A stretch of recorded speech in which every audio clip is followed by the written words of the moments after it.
Hello friends, welcome to the new episode of my channel. আমি অরিত্র। এখন এই ভিডিওর মধ্যে আমরা কথা বলবো যে ইডলি কড়াই বলে তামিল ছবিটা নিয়ে, যে ছবিটা ডিরেক্ট করেছেন ধানুষ এবং ধানুষের লিড চরিত্র প্লে করছে। এছাড়া রয়েছে শালিনী পান্ডে, যাকে আপনারা অর্জুন রেড্ডিতে দেখেছেন, এছাড়া প্রচুর হিন্দি ছবিতে দেখেছেন। নিত্যা মেনন রয়েছে, সত্যরাজ রয়েছে, পার্থিবন রয়েছে, তারপরে সমুদ্রাকানি রয়েছে, অরুণ বিজয় রয়েছে। তো হিউজ একটা অনসব কাস্টকে নিয়ে ছবিটা তৈরি হয়েছে এবং এই ছবিটা কান্তারার সাথে সাথে রিলিজ করেছিল।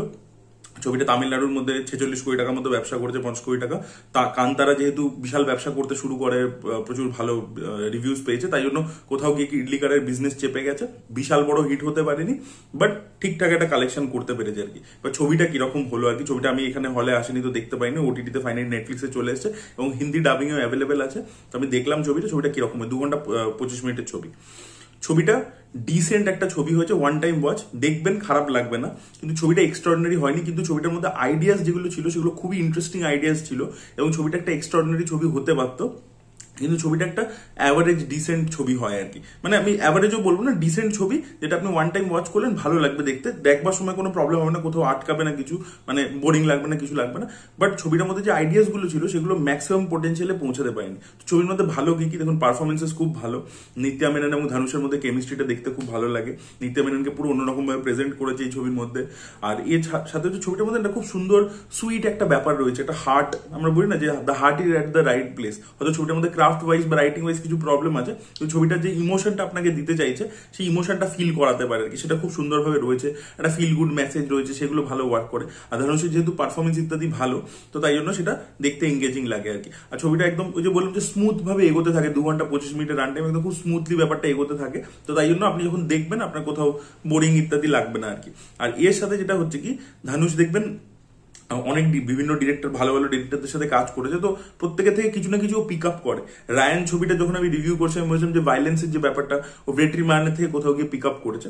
তো ও একজন ডিরেক্টরের সাথে কাজ করছে, মারি সেলভারাজ, যে তামিল সিনেমার একজন খুব নাম করা ডিরেক্টর। এবার মারি সেলভারাজের একটা স্টাইল হচ্ছে কি, এই জন্তু জানোয়ারদেরকে ব্যবহার করে একটা সিম্বল হিসেবে ব্যবহার করে। তার ছবি বাইসনেও সেটা ছিল, তারপরে এতে ছিল, কর্ণানেও ছিল। তো এখানেও সেম ভাবে ধানুষ কিন্তু একটা অ্যানিমাল, একটা নয় অ্যাকচুয়ালি মাল্টিপল অ্যানিমালসকে ইউজ করেছে ন্যারেটিভের মধ্যে, সেগুলোকে খুব সুন্দর সিম্বল ভাবে ইউজ করেছে আর কি। যে মানুষ বলে না মারা গেল তারপরে আবার জন্তু হিসেবে জন্মায়, তো এই যে কনসেপ্টটা, রিইনকার্নেশনের কনসেপ্টটা, সেটাই খুব সুন্দর করে একটা সুন্দরভাবে ন্যারেটিভের মধ্যে ইউজ করেছে। সেই আইডিয়াটা খুব ইন্টারেস্টিং ছিল। একটা ড্রিম সিকোয়েন্সের জায়গা রয়েছে, যেখানে ধানুষের মধ্যে একটা ট্রান্সফরমেশন কাইন্ড অফ আসছে। তো সেই জায়গাটাকে যেভাবে শুট করেছে, ওই ড্রিম সিকোয়েন্সটাকে, সেটা যেভাবে আসছে, ধানুষের লুকটা যেভাবে চেঞ্জ হচ্ছে, সেই জিনিসপত্রগুলো খুব ইন্টারেস্টিং। আমি বললাম না, ভিজুয়াল প্রেজেন্টেশন আইডিয়াস সেগুলো খুবই ভালো ভালো রয়েছে। যেহেতু ধানুষ বিভিন্ন ডিরেক্টরদের সাথে কাজ করেছে, তাদের থেকে বিভিন্ন এলিমেন্টস পিক আপ করেছে এবং সেগুলোকে এই ছবির মধ্যে অ্যাপ্লাই করেছে। ছবিটার মেন ইন্সপিরেশন আমার দেখে মনে হলো কামাল হাসানের থেভার মাগান, যেখানে কামাল হাসান শহর থেকে আসছে, গ্রামে থাকতে চায় না, বাট গ্রামে সিচুয়েশনের জন্য পৌঁছে গেছে। এবার ওকে ওর বাবার পথেই চলতে হবে এবং কোথাও ওর ভিতরে, মানে ও শহরের লোকটা কোনোদিনও হতেই পারেনি, ওর ভিতরে ওই ভিলেজারটাই এখনো আছে, ও এখানের জমিতেই থাকতে পারে আর কি। তো সেই যে কনসেপ্টটা ছিল সেটা এখানে দেখতে পাবে। ইভেন থেভার বাগানের ক্ষেত্রেও কামাল হাসানের রেবাতির সাথে বিয়ে হয়ে যায়, বাট ওর গার্লফ্রেন্ড বাইরে গৌতমী থাকে, সেই এসেছিল।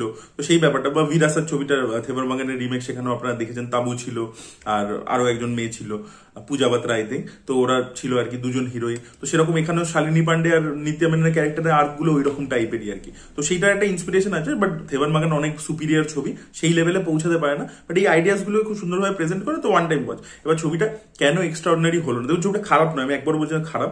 ছবিটার প্রবলেমটা কি, ছবিটা খুব কনভিনিয়েন্টলি চলে। মানে আপনাকে কি করছে, আপনি যেরকম এক্সপেক্ট করছেন যে ছবিটা যেরকম চলবে, মানে ছবিটার আইডিয়াস গুলো এত ওল্ড স্কুল যে আপনি সবই দেখেছেন, আপনি জানেন যে এরপরে এটাই হবে। তো খুব প্রেডিক্টেবিলিটি ওই ব্যাপারটা চলে এসছে এবং সেটা আর কি গল্পটা, মানে যে ডিরেকশনে আপনি আশা করছেন যে গল্পটা এগোবে সেই দিকেই এগোচ্ছে এবং খুব সিম্পল ভাবে জিনিসপত্রগুলো হচ্ছে। এবং প্রবলেম হচ্ছে কি, এই যে বললাম নিত্যা মেনন ধানুষের মধ্যে পারফরমেন্সের জন্য কেমিস্ট্রিটা দেখতে ভালো লাগছে, তারা আগেও কাজ করেছে, সেটা ভালো লেগেছে। কিন্তু নিত্যা মেননের ক্যারেক্টারটা প্রপারলি লেখা নয়, ওদের মধ্যে কেমিস্ট্রিটা কিভাবে এস্টাবলিশ হলো সেটা দেখানো নেই, বা গ্রামের লোকেরা কিভাবে ধানুষকে এত ভালোবাসতে শুরু করছে সেটা দেখানো নেই, বা শালিনী পান্ডে কেন যে ওকে এত অবসেসিভলি ভালোবাসে বা কি করে, সেই ক্যারেক্টার আর্টটাও কনফিউজিং। তারপরে সত্যরাজের দিকে একটা খুব সুন্দর আর্ট দেখি, যে ওর ছেলেকে শাসন করে, একটা পেরেন্টিং এর অ্যাঙ্গেলও আছে, ধানুষের বাবা ওকে কিরকম পেরেন্টিং করেছে, সত্যরাজ নিজের ছেলে অরুণ বিজয়কে কিরকম পেরেন্টিং করেছে, সেই আইডিয়াটা ভালো ছিল। কিন্তু সত্যরাজের যে ক্যারেক্টার আর্টটা, ওই দিকটা খুব কনফিউজিং। মানে একবার একটা জিনিস ওরা করছে ব্যাংককে, তারপরে হুট করে ছবিটাকে, যেহেতু তামিল মেন স্ট্রিমের জন্য ছবিটা, তাই জন্য অ্যাকশন ইত্যাদি রাখতে হবে, তো সেইটার জন্য সেকেন্ড হাফের যে জিনিসপত্রগুলো হতে থাকে, আপনার মনে হবে যে একটা বিজনেসম্যান এরকম এসে এরকম জিনিসপত্র করছে, সেটা ফার্স্ট হাফে যে জিনিসপত্রগুলো দেখিয়েছে না, মানে ক্যারেক্টারটা যেরকম ছিল সত্যরাজের, সেকেন্ড হাফে এসে যে জিনিসপত্রগুলো করছে আপনার মানে বিলিভেবল হবে না, মানে ধানুষ ওটা বিলিভেবল করাতে পারেনি আর কি। ক্যারেক্টারটা হঠাৎ এরকম একটা অ্যাকশন জনরার মধ্যে যাচ্ছে, হঠাৎ করে ওই জোনটার মধ্যে কেন যাচ্ছে। ছবিটা প্রথম হাফটা অনেকটা ওই স্বদেশ টাইপের আর কি, যে ও এসছে ওখান থেকে সবকিছু ছেড়ে ব্যাংকক থেকে এখানে এসে গ্রামের মধ্যেই সুখ শান্তি খুঁজে পাচ্ছে, যেটা থেভার মাগানেরও কনসেপ্ট ছিল, তো সেইটা ভালো ছিল। কিন্তু সেকেন্ড হাফ থেকে ছবিটা এই অ্যাকশন ইত্যাদি সেই যে পোর্শন গুলোতে যাচ্ছে, ঠিক আছে, বা সামুদ্রিকা কানির ক্যারেক্টারটাকে আনবার কি দরকার ছিল, যেটা লোকাল লেভেলেও ভিলেন হবে, সেগুলো না কনভিন্সিং নয়। মানে ওগুলো দেখার ট্রোপ আমরা আগে অন্য তামিল তেলেগু ছবিতে বারবার দেখেছি, সেটাই আবার করে রিপিট করছে এবং সেটা ইম্প্যাক্টটা নেই। মানে সামুদ্রিকা কানিকে সেকেন্ড ভিলেনটা বানানোর দরকার কি ছিল, বা ক্লাইম্যাক্সে ওকে ওই মারামারিটা অ্যাকশনটার দরকার কি ছিল, এগুলো আপনার মনে হবে যে ওগুলো মানে ঢুকিয়েছে জোর করে করে ওটাকে কমার্শিয়াল বানাবার জন্য আর কি। তো সেই জিনিসপত্রগুলো আমার জন্য ওয়ার্ক করেনি, তাই না বললাম না আইডিয়াস খুব ইন্টারেস্টিং ছিল, কিন্তু ওভারঅলে যে ছবিটা, তার যে রাইটিং, যে স্ক্রিন প্লেটা তৈরি করা হয়েছে, সেখানে যে ক্যারেক্টার্স গুলোকে তৈরি করা হয়েছে, তাদের যে আর্ক, সেইগুলো আর কি খুব একটা ভালো প্রপার ইত্যাদি নয় আর কি, ঠিক আছে। এবং ছবিটা অনেকগুলো জোনে যেহেতু যেতে চায়, বারবার সুইচ করে নিজেকে, সেইখানে গিয়ে কোথাও একটা প্রবলেম হয়ে গেছে আর কি। মানে ছবিটা যদি ফিল গুড হিসেবে স্টার্ট হয়েছিল, ফিল গুডই থাকতে পারতো পুরো ছবিটা জুড়ে। ছবিটা সেকেন্ড হাফে গিয়ে অনেক কিছু কমার্শিয়াল এলিমেন্ট করতে, এবং সেটা কোথাও ফার্স্ট হাফটার সাথে কোথাও খাপ খাচ্ছে না, তো সেই জিনিসপত্রগুলো কিছু প্রবলেম হচ্ছে। থেভার মাগানে যেরকম কি ছিল, ইনিশিয়াল থেকেই গ্রামের যে ফিউডার ব্যাপারে ইত্যাদির ব্যাপারে সেটা নিয়েই ছিল আর কি, ওর থিমটা একটা ইউনিফর্মিটি ছিল, এখানে ইউনিফর্মিটিটা ধানুষ মেনটেন করতে পারেনি আর কি। আবার ছবিটা শেষে গিয়ে আবার একটা লাইট হার্টেড জোনের মধ্যে আবার ফেরত আসছে, এত কিছু সিরিয়াস হওয়ার পরে আবার একটা লাইট হার্টেড জোনের মধ্যে ফেরত আসছে, তো সেই জিনিসগুলো না একটু মানে টোনাল ইনকনসিস্টেন্সি আর কি জিনিসটার মধ্যে হচ্ছে। তো এগুলো কিছু সমস্যা আছে ছবিটার মধ্যে, কিন্তু আমি যেটা বললাম যে ছবিটার মধ্যে এত কিছু সমস্যা থাকলো, ছবিটা একটা দারুণ এক্সট্রাঅর্ডিনারি ছবি না হলেও, বাট যেহেতু ইমোশনটা খুব সুন্দর ওয়ার্ক করে, ওই ফিল গুড এলিমেন্টটা ভালো ওয়ার্ক করতে পারে, the heart is at the right place, তো সেই কারণে আপনার ছবিটা একবার দেখলে আপনার ভালো লাগবে। এবং যেহেতু খুব ভালো ভালো অভিনেতাদেরকে কাস্ট করেছে বিভিন্ন, ধরো সামুদ্রিকানির চরিত্রটা কিছু লেখা নেই, কিন্তু সামুদ্রিকানি যেহেতু পারফরমেন্স ভালো এবং তাকে যে কটা সিন দিয়েছে তার মধ্যে সে পারফরমেন্স ভালো দিচ্ছে, তো সেই জন্য আপনার ঠিক আছে যে ভাই চলো দেখে নিলাম, মানে ওটা প্রবলেম হবে না আর কি। তো এটাই বলার ছিল, দ্যাট ওয়াজ ইট। আপনারা যদি দেখেছেন ইডলি কাটাই, আপনাদের কি ওপিনিয়ন অবশ্যই কমেন্ট লিখে জানাবেন। Thank you so much, by.